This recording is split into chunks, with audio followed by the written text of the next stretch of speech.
And some they whistled, and some they sang, and some did loudly say, whenever Lord Barnard's hornet blew, away, Musgrave away. Ballad of Little Musgrave.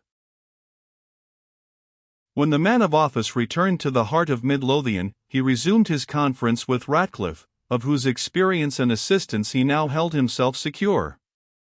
You must speak with this wench, Rat, this Effie Deans, you must sift her a wee bit, for as sure as a tether she will ken Robertson's haunts, till her, Rat, till her without delay.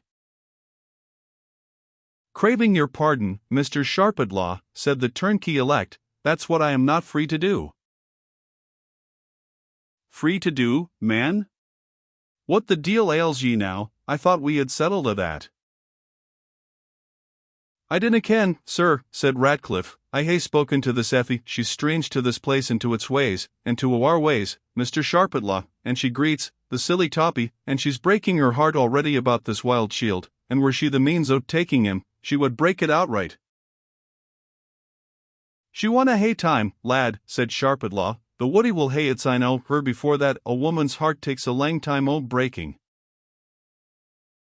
That's according to the stuff they are made o', sir, replied Ratcliffe, but to make a lang tale short, I canna undertake the job. It gangs against my conscience. Your conscience, Rat, said Sharpitlaw, with a sneer, which the reader will probably think very natural upon the occasion. Oh aye, sir, answered Ratcliffe, calmly, just my conscience. A body has a conscience, though it may be ill wonnin at it. I think mine's as will out o' the gate as maist folks are, and yet it's just like the no-op of my elbow, it whiles gets a bit durl on a corner. Weel, Rat, replied Sharpitlaw, since ye are nice, I'll speak to the hussy missile. Sharpitlaw, accordingly, caused himself to be introduced into the little dark apartment tenanted by the unfortunate Effie Deans. The poor girl was seated on her little flock bed, plunged in a deep reverie. Some food stood on the table, of a quality better than is usually supplied to prisoners, but it was untouched.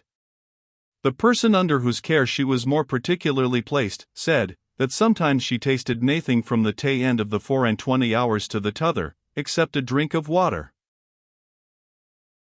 Sharpitlaw took a chair, and, commanding the turnkey to retire, he opened the conversation, endeavoring to throw into his tone and countenance as much commiseration as they were capable of expressing, for the one was sharp and harsh, the other sly, acute, and selfish.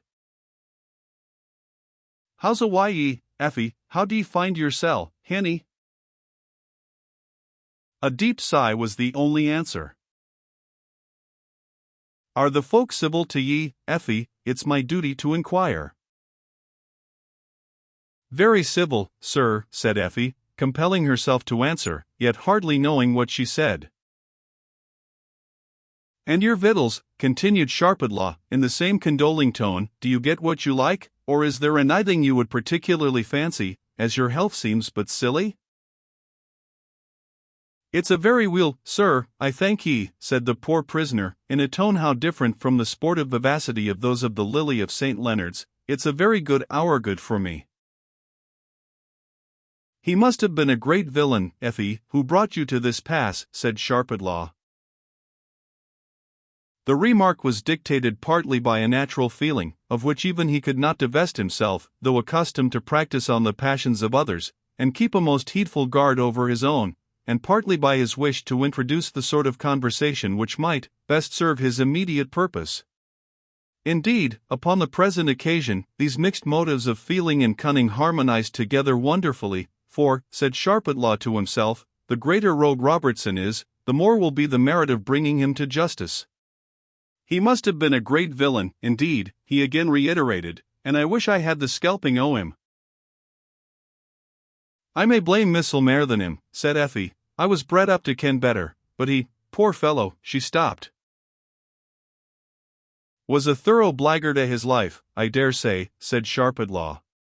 A stranger he was in this country, and a companion of that lawless vagabond, Wilson, I think, Effie? It would hae been dearly telling him that he had ne'er seen Wilson's face. That's very true that you were saying, Effie, said Sharpitlaw. Where was that Robertson and you were used to have thegither? some gate about the Leg Calton, I am thinking. The simple and dispirited girl had thus far followed Mr. Sharpidlaw's lead, because he had artfully adjusted his observations to the thoughts he was pretty certain must be passing through her own mind, so that her answers became a kind of thinking aloud, a mood into which those who are either constitutionally absent in mind, or are rendered so by the temporary pressure of misfortune, may be easily led by a skillful train of suggestions. But the last observation of the Procurator Fiscal was too much of the nature of a direct interrogatory, and it broke the charm accordingly. "What was it that I was saying?" said Effie, starting up from her reclining posture, seating herself upright, and hastily shading her dishevelled hair back from her wasted but still beautiful countenance. She fixed her eyes boldly and keenly upon Sharpidlaw. "You are too much of a gentleman, sir, too much of an honest man, to take any notice of what a poor creature like me says, that can hardly see my senses my own, God help me." "Advantage, I would be of some advantage to you if I could," said Sharpidlaw, in a soothing tone, "and I ken naething essay likely to serve ye, Effie, as gripping this rascal, Robertson." "Oh, dinna misca him, sir, that never misca'd you, Robertson. I am sure I had naething to say against ony man o' the name, and naething will I say." "But if you do not heed your own misfortune, Effie, you should mind what distress he has brought on your family," said the man of law. "Oh, heaven help me!" exclaimed poor Effie, "my poor father, my dear Jeanie, oh, that's sae rest abide of a. Oh, sir, if you hae ony kindness, if ye hae ony touch of compassion, for the folk I see here are as hard as the Wastains, if ye wad but bid them let my sister Jeanie in the next time she sees. For when I hear them put her awa frae the door, and canna climb up to that high window to see a sae muckle's her gowntail, it's like to pit me out o' my judgment." And she looked on him with a face of entreaty, so earnest, yet so humble, that she fairly shook the steadfast purpose of his mind. "You shall see your sister," he began, "if you'll tell me," then interrupting himself, he added, in a more hurried tone, "No, d-n it, you shall see your sister whether you tell me anything or no." So saying, he rose up and left the apartment. When he had rejoined Ratcliffe, he observed, "You are right, Ratton, there's no making much of that lassie. But anything I have cleared, that is, that Robertson has been the father of the Baron, and so I will wager a bottle it will be he that's to meet White Jeanie Deans this night at Mushet's Cairn, and there we'll nail him, Rat, or my name is not Gideon Sharpidlaw." "But," said Ratcliffe, perhaps because he was in no hurry to see anything which was like to be connected with the discovery and apprehension of Robertson, and that were the case, Mr. Butler wad hae kenned the man in the King's Park to be the same person why him and Madge Wildfire's Clays, that headed the mob. "That makes nae difference, man," replied Sharpidlaw. "The dress, the light, the confusion, and maybe a touch o' a blacket cork, or a slake o' painhout, Ratton, I have seen ye dress your einsel, that the deevil ye belong to durstna hae made oath to ye." "And that's true, too," said Ratcliffe. "And besides, ye Donard Carl," continued Sharpidlaw, triumphantly, "the minister did say that he thought he knew something of the features of the birkie that spoke to him in the park, though he could not charge his memory where or when he had seen them." "It's evident, then, your honour will be right," said Ratcliffe.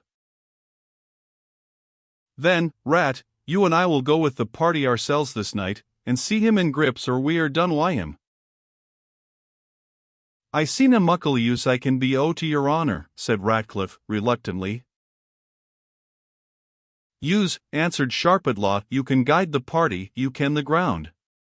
Besides, I do not intend to quit sight o' you, my good friend, till I have him in hand." "Weel, sir," said Ratcliffe, but in no joyful tone of acquiescence, "ye maun hae it your ain way, but mind he's a desperate man." "We shall have that with us," answered Sharpidlaw, "that will settle him, if it is necessary." "But, sir," answered Ratcliffe, "I am sure I couldna undertake to guide you to Mushet's Cairn in the night time. I ken the place as mony does, in fair daylight, but how to find it by moonshine, amang sae mony crags and stains, as like to each other as the collier to the deal, is mair than I can tell. I might as soon seek moonshine in water." "What's the meaning o' this, Ratcliffe?" said Sharpidlaw. while he fixed his eye on the recusant, with a fatal and ominous expression. "Have you forgotten that you are still under sentence of death?" "No, sir," said Ratcliffe, "that's a thing no easily put out o' memory, and if my presence be judged necessary, nae doubt I maun gang wi' your honour. But I was gone to tell your honour a vein that has mair skill o' the gate than me, and that's Ian Madge Wildfire." "The devil she has! Do you think me as mad as she is, to trust to her guidance on such an occasion?" "Your honour is the best judge," answered Ratcliffe, "but I ken keep her in tune, and gar her haud the straight path. She often sleeps out, or rambles about amang the hills the hale simmer night, the daft limmer." "Weel, Ratcliffe," replied the procurator fiscal, "if you think she can guide us the right way, but take heed to what you are about, your life depends on your behaviour." "It's a sair judgment on a man," said Ratcliffe, "when he has ansgain sae far wrang as I hae done, that deal a bit he can be honest, trite whilk way he will." Such was the reflection of Ratcliffe, when he was left for a few minutes to himself, while the retainer of justice went to procure a proper warrant, and give the necessary directions. The rising moon saw the whole party free from the walls of the city, and entering upon the open ground. Arthur's Seat, like a couchant lion of immense size, Salisbury Crags, like a huge belt or girdle of granite, were dimly visible. Holding their path along the southern side of the Canongate, they gained the Abbey of Holyrood House, and from thence found their way by step and stile into the King's Park. They were at first 4 in number, an officer of justice and Sharpitlaw, who were well armed with pistols and cutlasses, Ratcliffe, who was not trusted with weapons, lest he might, peradventure, have used them on the wrong side, and the female. But at the last stile, when they entered the chase, they were joined by other 2 officers, whom Sharpitlaw, desirous to secure sufficient force for his purpose, and at the same time to avoid observation, had directed to wait for him at this place. Ratcliffe saw this accession of strength with some disquietude, for he had hitherto thought it likely that Robertson, who was a bold, stout, and active young fellow, might have made his escape from Sharpitlaw and the single officer, by force or agility, without his being implicated in the matter. But the present strength of the followers of justice was overpowering, and the only mode of saving Robertson, which the old sinner was well disposed to do, providing always he could accomplish his purpose without compromising his own safety, must be by contriving that he should have some signal of their approach. It was probably with this view that Ratcliffe had requested the addition of Madge to the party, having considerable confidence in her propensity to exert her lungs. Indeed, she had already given them so many specimens of her clamorous loquacity, that Sharpitlaw half determined to send her back with one of the officers, rather than carry forward in his company a person so extremely ill qualified to be a guide in a secret expedition. It seemed, too, as if the open air, the approach to the hills, and the ascent of the moon, supposed to be so portentous over those whose brain is infirm, made her spirits rise in a degree tenfold more loquacious than she had hitherto exhibited. To silence her by fair means seemed impossible. Authoritative commands and coaxing entreaties she set alike at defiance, and threats only made her sulky and altogether intractable. "Is there no one of you," said Sharpitlaw, impatiently, "that knows the way to this accursed place, this Nicol Mushtet's cairn, excepting this mad clavering idiot?" "Deil ane o' them kens it except Missile," exclaimed Madge. "How suld they, the puir fule cowards? But I hae sat on the grave frae batfleeing time till cookcrow, and had mony a fine crack wi' Mushtet and Ailie Mushtet, that are lying sleeping below." "The devil take your crazy brain," said Sharpitlaw. "Will you not allow the men to answer a question?" The officers, obtaining a moment's audience while Ratcliffe diverted Madge's attention, declared that, though they had a general knowledge of the spot, they could not undertake to guide the party to it by the uncertain light of the moon, with such accuracy as to ensure success to their expedition. "What shall we do, Ratcliffe?" said Sharpitlaw. "If he sees us before we see him, and that's what he is certain to do, if we go strolling about, without keeping the straight road, we may bid good day to the job, and I would rather lose £100, baith for the credit of the police, and because the provost says somebody maun be hanged for this job o' Porteous, come out what likes."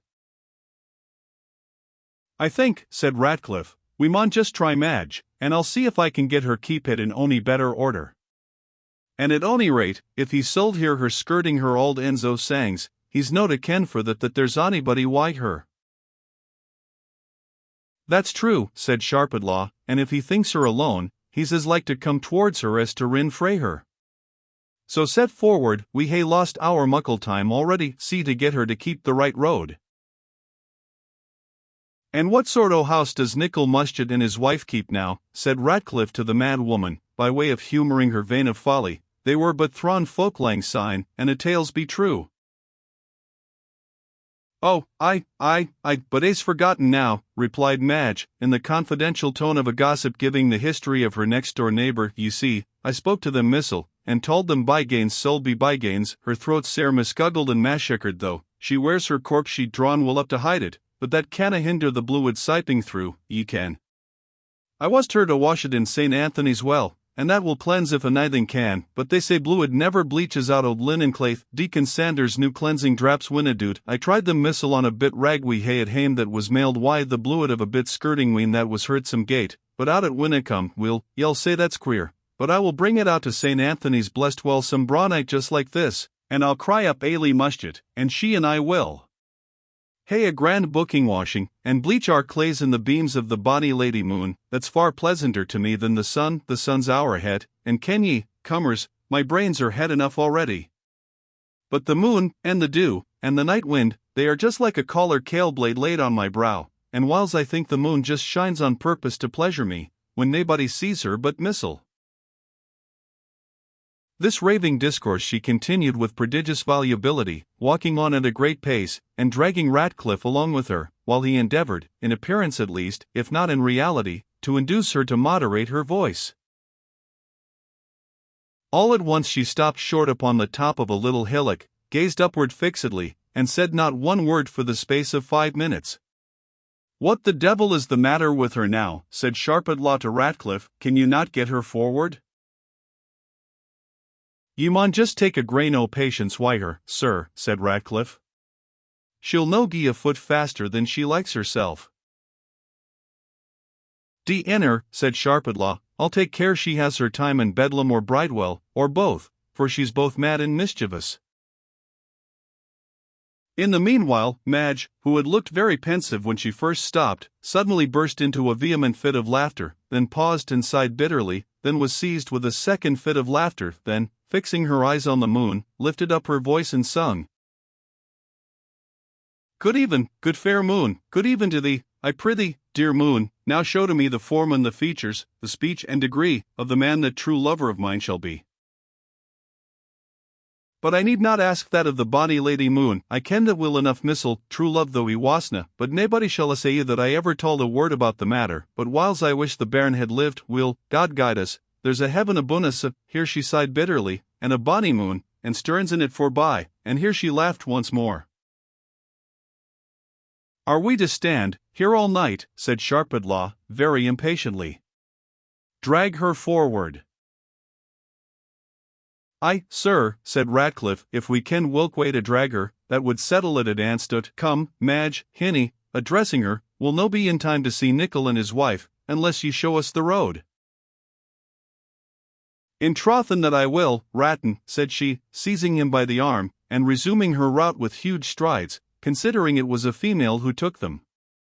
And I'll tell ye, Ratton, blithe will Nicol Muschet be to see ye, for he says he kens will there isna sic a villain out o' hell as ye are, and he wad be ravished to hae a crack why you like to like ye ken. It's a proverb never fails, and ye are baith a pair o' the deevil's peats I trow. Hard to ken whilk deserves the headest corner o' his ingleside. Ratcliffe was conscience-struck, and could not forbear making an involuntary protest against this classification. I never shed blood, he replied. But ye hae sold it, Ratton, ye hae sold blood mony a time. Folk kill why the tongue as weel as why the hand, why the word as weel as why the gully. It is the bonny butcher lad, that wears the sleeves of blue, he sells the flesh on Saturday, on Friday that he slew. And what is that I am doing now? Thought Ratcliffe. But I'll hae nae white of Robertson's young bluid, if I can help it. Then speaking apart to Madge, he asked her, whether she did not remember ony o' her old sayings? Mony a dainty ane, said Madge, and blithely can I sing them, for lightsome sangs make merry gait. And she sang. When the gleeds in the blue cloud, the laverick lies still, when the hound's in the greenwood, the hind keeps the hill. Silence her cursed noise, if you should throttle her, said Sharpitlaw. I see somebody yonder. Keep close, my boys, and creep round the shoulder of the height. George Pointer, stay you with Ratcliffe and the mad yelling bitch, and you other two, come with me round under the shadow of the brae.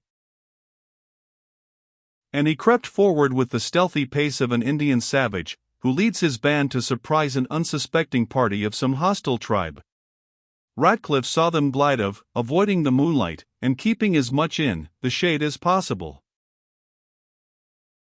Robertson's done up, said he to himself, the young lads are I say thoughtless.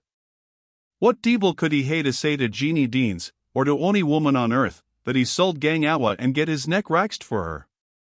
And this mad queen, after cracking like a pen gun, and skirling like a peahen for the hail night, behoves just to hae hadden her tongue when her clavers might have done some good. But it's I the way why women, if they ever hand their tongues ava, ye may swear it's for mischief. I wish I could set her on again without this bloodsucker kenning what I am doing. But he's as gleg as Mac Keechan's Elshin asterisk that ran through sax plies of ben leather and half an inch into the king's heel. Asterisk, Elshin, a shoemaker's awl. He then began to hum, but in a very low and suppressed tone, the first stanza of a favorite ballad of Wildfire's, the words of which bore some distant analogy with the situation of Robertson, trusting that the power of association would not fail to bring the rest to her mind.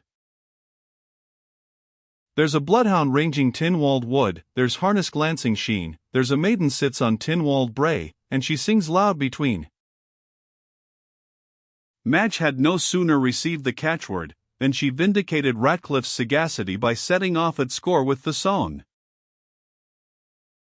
"Oh sleep ye sound, Sir James," she said, "when ye so rise and ride?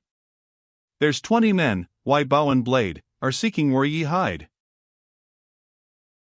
Though Ratcliffe was at a considerable distance from the spot called Mushet's Cairn, yet his eyes, practiced like those of a cat to penetrate darkness, could mark that Robertson had caught the alarm. George Pointer, less keen of sight, or less attentive, was not aware of his flight any more than Sharpitlaw and his assistants, whose view, though they were considerably nearer to the cairn, was intercepted by the broken nature of the ground under which they were screening themselves. At length, however, after the interval of 5 or 6 minutes, they also perceived that Robertson had fled, and rushed hastily towards the place, while Sharpitlaw called out aloud, in the harshest tones of a voice which resembled a sawmill at work, "Chase, lads, chase, haud the brae, I see him on the edge of the hill." Then hollowing back to the rear guard of his detachment, he issued his farther orders, "Ratcliffe, come here, and detain the woman. George, run and keep the stile at the Duke's Walk. Ratcliffe, come here directly, but first knock out that mad bitch's brains." "Ye had better rin for it, Madge," said Ratcliffe, "for it's ill-dealing why an angry man." Madge Wildfire was not so absolutely void of common sense as not to understand this innuendo, and while Ratcliffe, in seemingly anxious haste of obedience, hastened to the spot where Sharpitlaw waited to deliver up Jeanie Deans to his custody, she fled with all the dispatch she could exert in an opposite direction. Thus the whole party were separated, and in rapid motion of flight or pursuit, excepting Ratcliffe and Jeanie, whom, although making no attempt to escape, he held fast by the cloak, and who remained standing by Mushet's Cairn.